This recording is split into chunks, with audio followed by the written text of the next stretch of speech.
Hi everyone, we're doing our presentation on Turner syndrome. Turner syndrome is a genetic disorder that occurs only in females. So you'll never see a male being diagnosed with Turner syndrome. Females are going to be born with only one X chromosome, or they're going to have missing genes that are normally found on the X chromosome, which could result in this X chromosome abnormality. So Turner syndrome can involve a wide range of issues that can extend from shortened height to heart defects, which we're going to touch on a little later.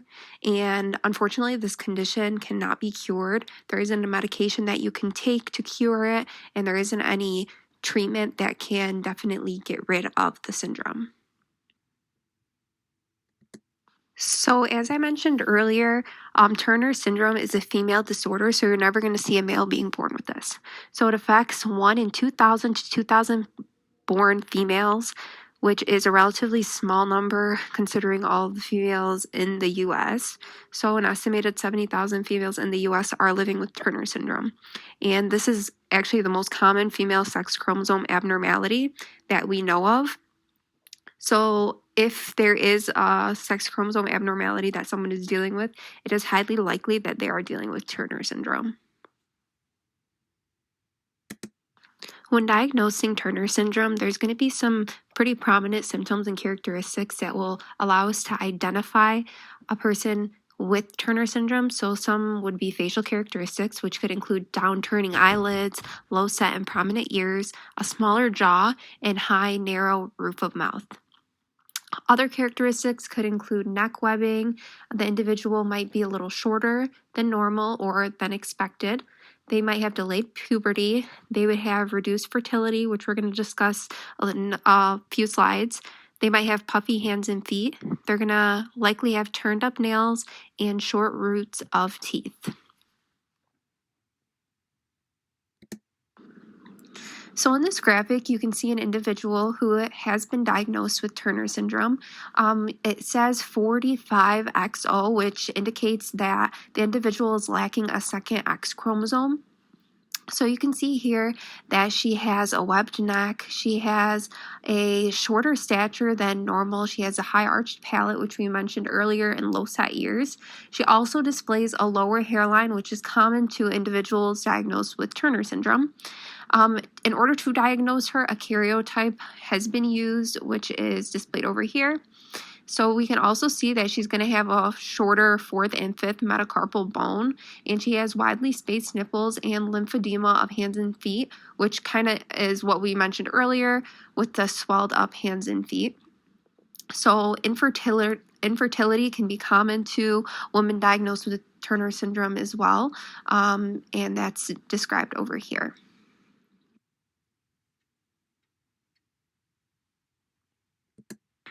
Diagnosis of Turner syndrome is normally going to happen in infancy, late preteen years, or later adolescence or early adulthood. So, since there is no routine newborn screening for Turner syndrome, individuals with the disorder are likely going to be diagnosed a little later on in life, oftentimes in infancy.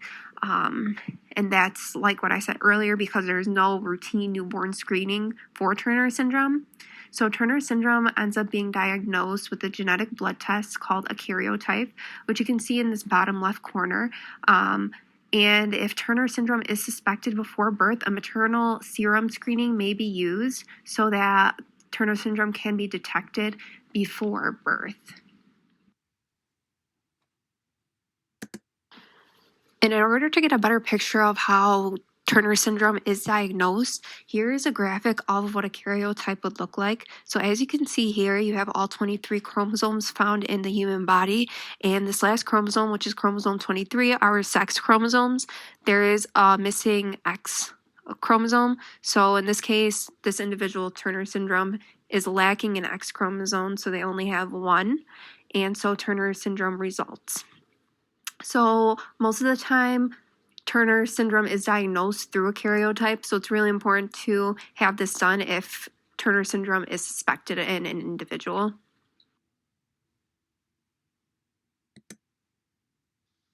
When discussing the causes of Turner syndrome, It is useful to think of a normal situation where a typical female will inherit an X chromosome from her father and another X chromosome from her mother, resulting in the presence of two X chromosomes within the sex chromosomes. And in females with Turner syndrome, one copy of the X chromosome is either missing, somewhat missing, or altered somehow. And alterations in the X chromosome can result in the following situations: monosomy, mosaicism, and X chromosome abnormalities.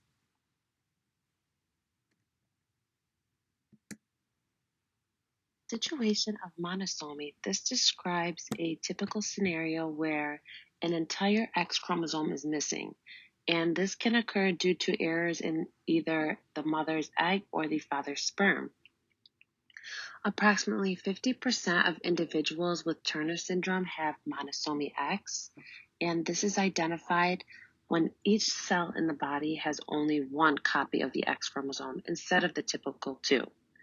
And this is obviously a clear abnormality, being that normally there is the presence of two sex chromosomes in females. The embryo with only one X chromosome will eventually grow and cell division will take place. Take, for example, a sperm cell without an X chromosome present. When the sperm cell not having an X chromosome unites with the normal egg cell that contains an X chromosome, it will cause every cell in the human body to be missing the chromosome. If this were to happen with the sex chromosomes of a male, the embryo would not be able to survive. More specifically, an embryo containing only one Y chromosome would not be able to survive, yet an embryo containing only one X chromosome would survive and result in the formation of Turner syndrome. As shown on the image displayed, the left-hand side is showing the normal human karyotype, and the right-hand side is showing the chromosomes for Turner syndrome. On the left-hand side, in the bottom right-hand corner, you can see the sex chromosomes of a female, which are XX, and the sex chromosomes of a male, which are XY. And this is when both the chromosomes are present for either situations of the female or the male. And on the right-hand side, the Turner syndrome sex chromosome, which is circled in red, this is showing that only one X chromosome is present, resulting in monosomy when an entire X chromosome is missing.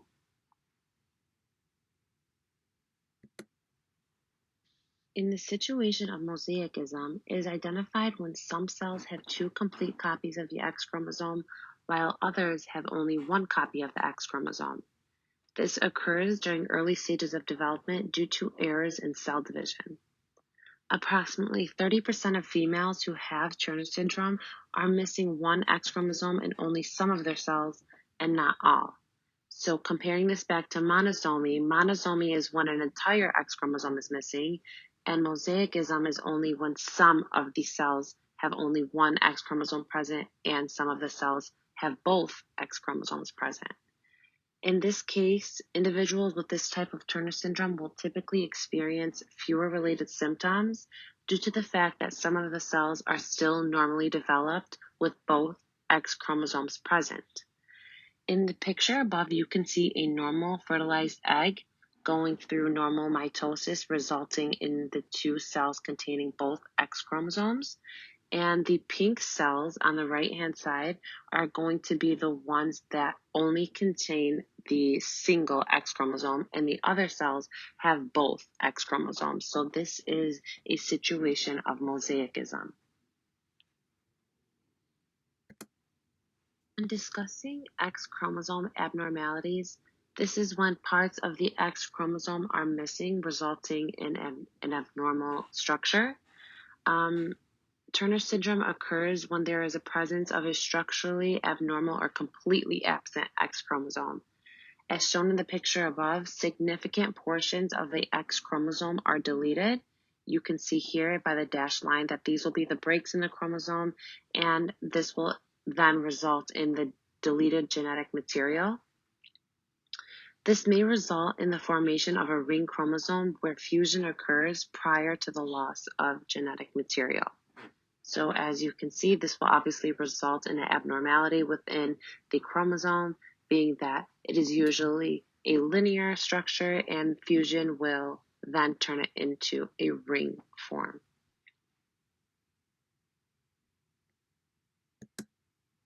In summarizing the types of Turner syndrome, we have monosomy X when each cell has only one X chromosome when it would normally have two. Two as in two X chromosomes within the sex chromosome, which would associate to a normal situation for a female. Monosomy X affects 45% of people with Turner syndrome, and this occurs when the mother's egg or the father's sperm forms without an X chromosome. This situation would then affect every single cell within the body, resulting in the loss of the X chromosome. Following fertilization, the offspring will have this defect known as Turner syndrome.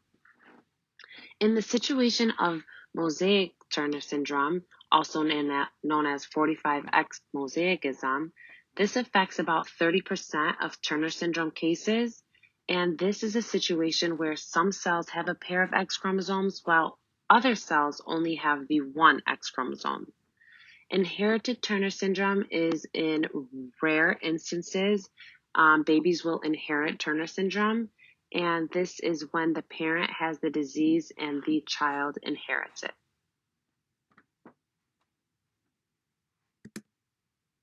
When discussing the risk factors of Turner syndrome, there is an extensive link associating cardiovascular risk to Turner syndrome. More specifically, congenital or acquired cardiovascular disease is one of the major driving forces causing early death in this syndrome. Aortic dissection is one of the most feared complications upon diagnosis of Turner syndrome. Aortic dissection is capable of occurring at a very young age and calls for a careful assessment of the possible risk factors. The situation of pregnancy poses a greater probability for the risk of cardiovascular disease in women with Turner syndrome. The current recommendations are screening and monitoring of cardiovascular disease in Turner syndrome patients.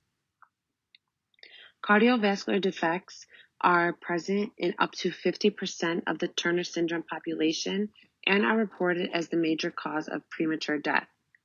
Cardiovascular defects also contribute to the mortality ratio, influencing a 3 times higher risk than the general female population. Therefore, it is extremely important that imaging studies are ordered before the onset of symptoms in order to create a timely detection of cardiovascular disease and to prevent the possibility of irreversible organ damage. Thorough cardiovascular examinations are recommended for all women with Turner syndrome every 5 to 10 years and in the following situations: at the time of transit from pediatric to adult care, before attempting pregnancy, or if hypertension develops.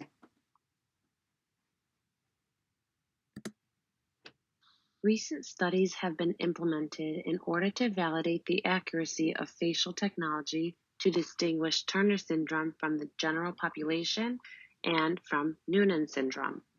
In this study, individuals were grouped into the following categories: African descent, Asian, Latin American, Caucasian European descent, and Middle Eastern. The most common phenotype features across all population groups were studied and reported.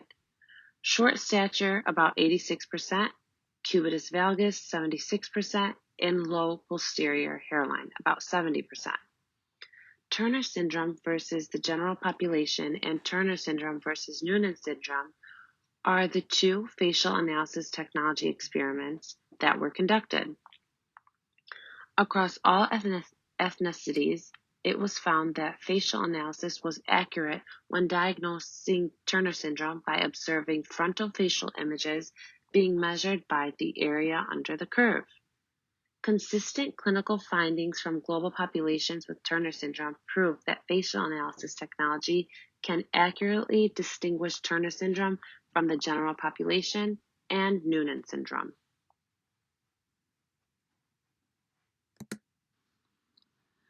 Hormone replacement therapy is one way that Turner syndrome is treated in young girls. Hormone replacement therapy has the goal of mimicking natural puberty so that estrogen begins with a very low dose and gradually increases over 2 to 3 years to the typical young adult dose. This allows for natural breast development and maturation of the uterus. Higher doses of estrogen limit growth potential whether or not growth hormone has been started. Girls may remain on a lower dose if growing taller is important to them.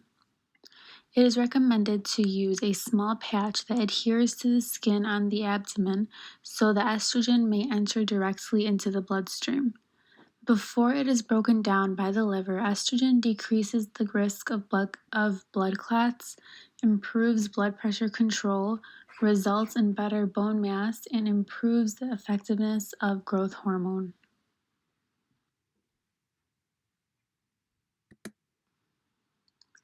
Because symptoms and complications vary, treatments are tailored to address your child's particular problems. Evaluation and monitoring for medical or mental illness issues associated with Turner syndrome throughout life can help to address problems early. The primary treatments for nearly all girls and women with Turner syndrome include hormone therapies. Growth hormone for most girls is usually given daily as injections of recombinant human growth hormone. It is recommended to increase height as much as possible at appropriate times during early childhood until early teenage years. Starting treatment early can improve height and bone growth. In girls with very short stature, the doctor may recommend oxandrolone in addition to the growth hormone. Oxandrolone is a hormone that helps to increase height by increasing the body's production of protein and improving bone mineral density.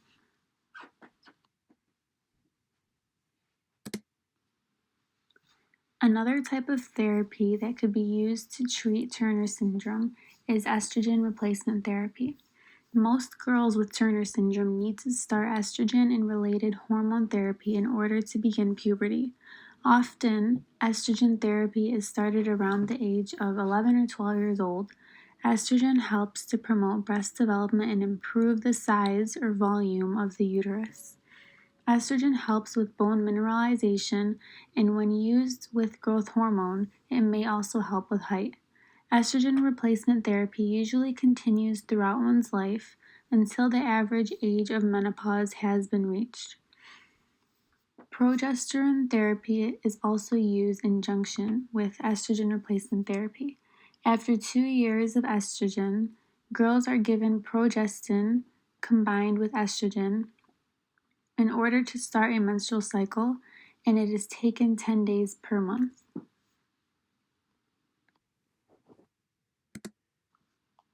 Heart surgery is another method of treatment for some individuals diagnosed with Turner syndrome. Health problems that may happen with Turner syndrome include kidney and heart problems, high blood pressure, obesity, diabetes mellitus, thyroid problems, and abnormal bone development. Cardiac surgery may be necessary in order to correct specific heart defects. Cardiovascular disease is the leading cause of death in patients with Turner syndrome. Cardiovascular surgery is frequently required for the management of these patients. Cardiovascular surgery is associated with nearly 8% early mortality given the medical complexity of Turner syndrome patients. Those who survive the dismissal have good survival. Later cardiovascular reoperations are not rare. Therefore, this type of treatment seems to be very effective in some individuals that see heart complications when diagnosed with Turner syndrome.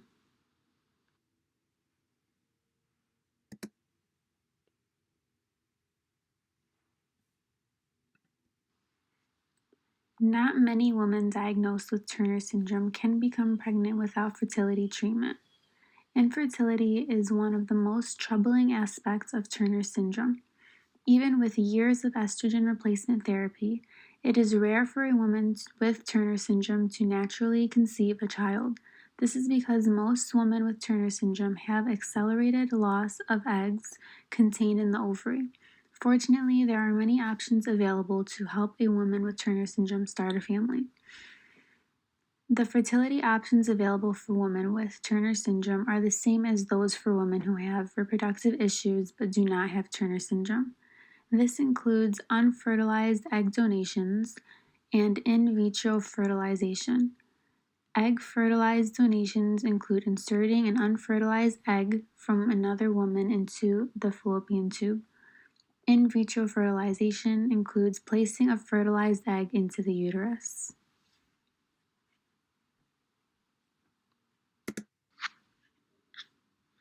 The long-term outlook or prognosis for people with Turner syndrome is typically good.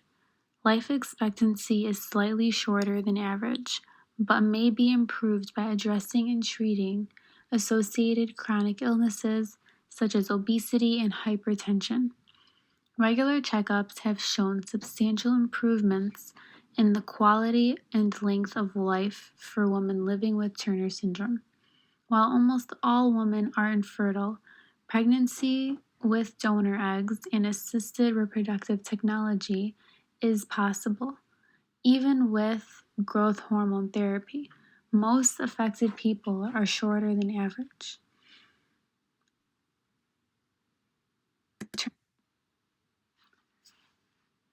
Turner syndrome can affect the proper development of several body systems, but varies greatly among individuals with the syndrome.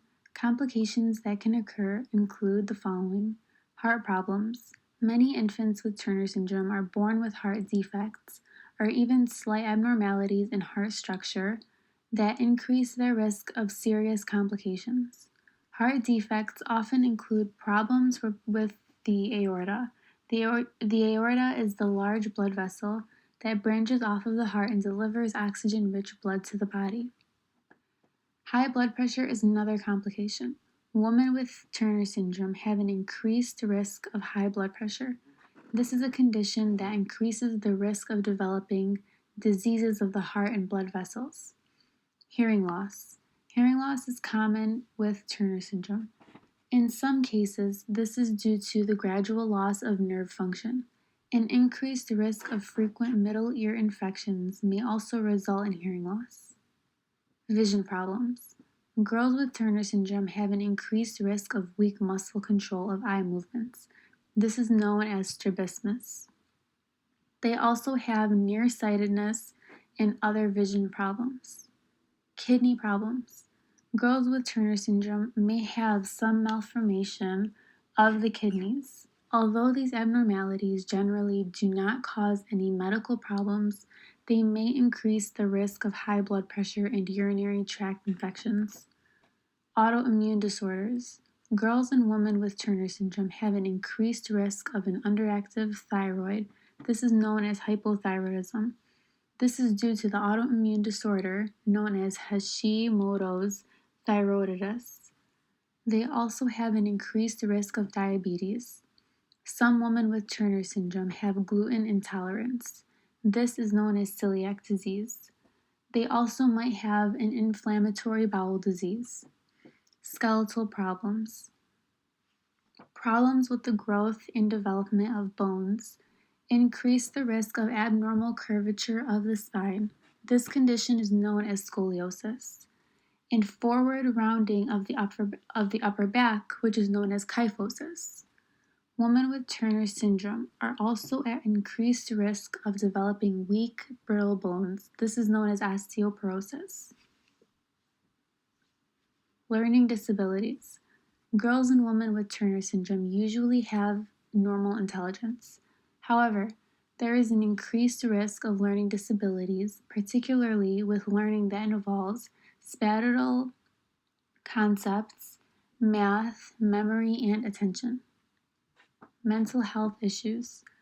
Girls and women with Turner syndrome may have difficulties functioning well in social situations and have an increased risk of attention deficit hyperactivity disorder. This is also known as ADHD. Infertility is another very common complication associated with Turner syndrome. Most women with Turner syndrome are infertile. However, a small number of women may become pregnant spontaneously, and some may become pregnant with fertility treatment. Pregnancy complications, which was also discussed before earlier, because women with Turner syndrome are at increased risk of complication during pregnancy, such as high blood pressure and aortic dissection, they should be evaluated by a cardiologist before pregnancy.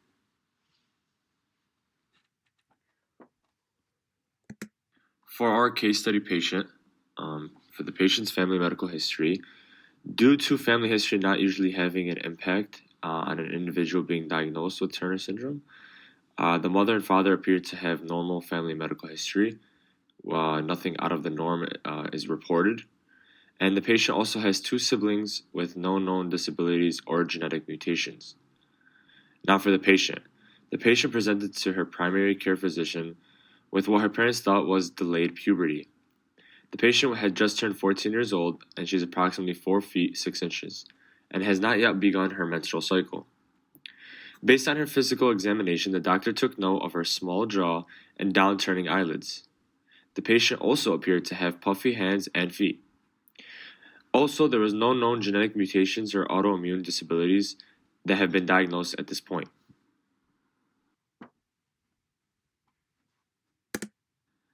Now, for the potential problems for the patient. So, besides what the patient has already presented with, if diagnosed with Turner syndrome, the patient could be predisposed to low-set prominent ears, narrow roof of mouth, neck webbing, reduced fertility, turned-up nails, and short roots of teeth. This patient is also at a higher risk for congenital or acquired cardiac disease, which is a trend with patients with Turner syndrome. Now for the testing. The patient would need to be referred to a genetic specialist that would work to diagnose this patient. To diagnose this patient, we would need to conduct a genetic blood test called a karyotype, which would analyze her chromosomes to determine whether she has Turner syndrome or not, based on Turner syndrome being a genetically acquired disease. This would also allow the physician to determine which type of Turner syndrome the patient also has, based on the three choices that Turner syndrome could be, the three kinds. So the genetic test must be done in order to determine which one. And lastly, for the treatment of the patient. Once a definitive diagnosis has been made for the patient, a proper treatment needs to be laid out. There is no known cure for Turner syndrome, but however, modern medicine has made it possible to improve the physical and hormonal implications that Turner syndrome has made on this individual. Possible treatments that the patient may seek out include hormone replacement therapy, which is meant to mimic natural puberty, growth hormone therapy, which may improve height and also other physical features, as well as progesterone and estrogen therapy. And these are to normalize menstrual cycles, which would eventually lead to pregnancy treatments if necessary or wanted. Based on the trend that patients with Turner syndrome tend to have difficulties getting pregnant, the progesterone estrogen therapy would eventually lead to pregnancy treatments if they're necessary or wanted for the patient to become pregnant. When doing some research on Turner syndrome, we came across this article from the Journal of Clinical Endocrinology and Metabolism, written by Marcia L. Davenport, called Approach to the Patient with Turner Syndrome. So in this article, a patient comes in with symptoms, and basically it's a breakdown of how that patient is diagnosed and any other risks or complications and things of that such that were considered when making a diagnosis. So the case involved an 11-and-a-half-year-old girl known as KS, who was found to have 45X Turner syndrome during a workup for short stature. So she was full-term weight of 3.5 kilograms, and she was about 50.8 centimeters. Her parents reported thickened hands and feet, difficulty feeding, and gastroesophageal reflux. Her weight fell to the 6th percentile and her length to the 24th percentile by 8 months. She received speech therapy for feeding and later articulation problems. She had chronic otitis media requiring pressure, equalizing tube surgery 4 times, and an adiponectomy, and had recently been noted to have a mild unilateral sensory neural hearing deficit. The patient worked hard in school but had problems with handwriting and written output, completing work on time, and social interactions. She was on no medications. And on physical examination, she had a body mass index of 19.3 kilograms per meter square and a height at the 10th percentile, well below her mid-parental target height at the 90th percentile. So findings consistent with Turner syndrome included abnormal auricles, high palate, and broad lateral palatal ridges, and other things as well. So a cardiac magnetic resonance imaging, which is also known as an MRI, revealed partial anomalous pulmonary venous return. Renal ultrasound and routine laboratory screening tests were normal except for elevated FSH and LH levels. So, due to this individual's failure to thrive in infancy, Turner syndrome should have actually been considered a lot earlier on, and it shouldn't have been at 11 and a half years old, where there was question if Turner syndrome could have been possible. So, since her height was only in the 5th percentile, that was a huge indication that Turner syndrome could be a possible diagnosis. And finally, the standard karyotype test revealed that she had monosomy, which means that she was missing a second X chromosome.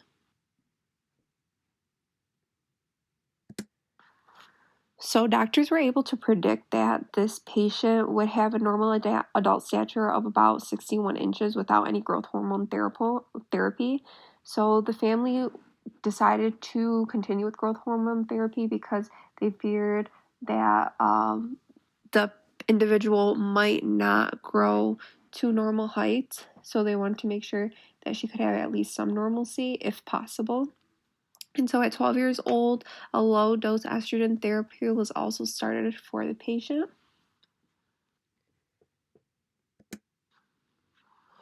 So although the family was more comfortable with the diagnosis of Turner syndrome for their daughter after they understood the diagnosis a little more, they were still really concerned over what this meant for her future. So they understood that there are certain existing controversies, which include specific questions such as when to get tested for Turner syndrome and if Turner syndrome testing should become routine for newborns. So it was a big thing for this family, but with help from doctors and just understanding of the diagnosis, they were able to understand a lot more and become a lot more comfortable with it.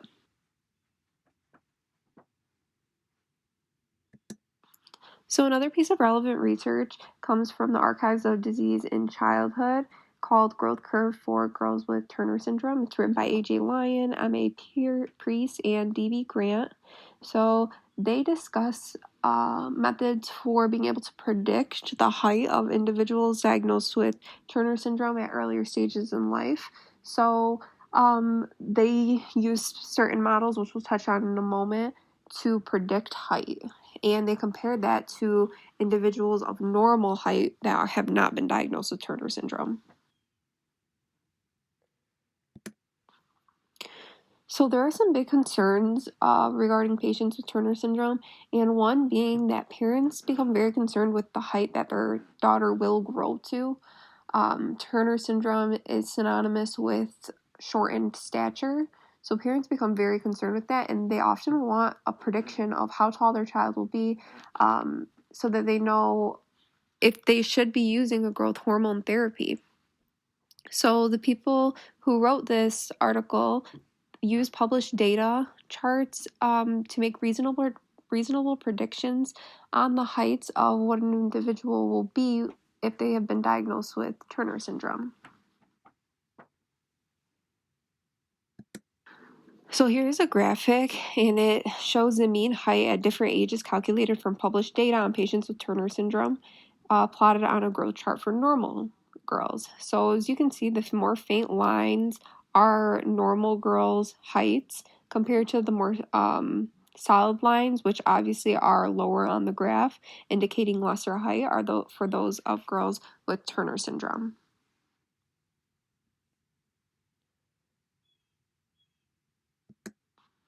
So in this table, we can see the mean data and standard deviation score calculated from the Turner chart in 29 girls when they were first seen, immediately before and 1 year after starting estrogen treatment, and between the ages of 19 and 24 years old when growth was complete.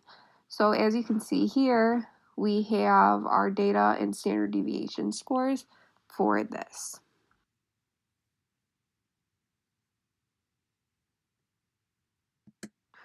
What could be concluded from these charts and just the research data findings is that there is a significant difference in heights between normal individuals and those diagnosed with Turner syndrome, as we kind of knew before.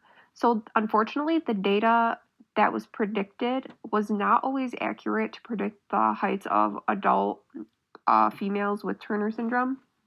So these models, although they could help with other things, they weren't always so accurate in predicting the heights of females with Turner syndrome.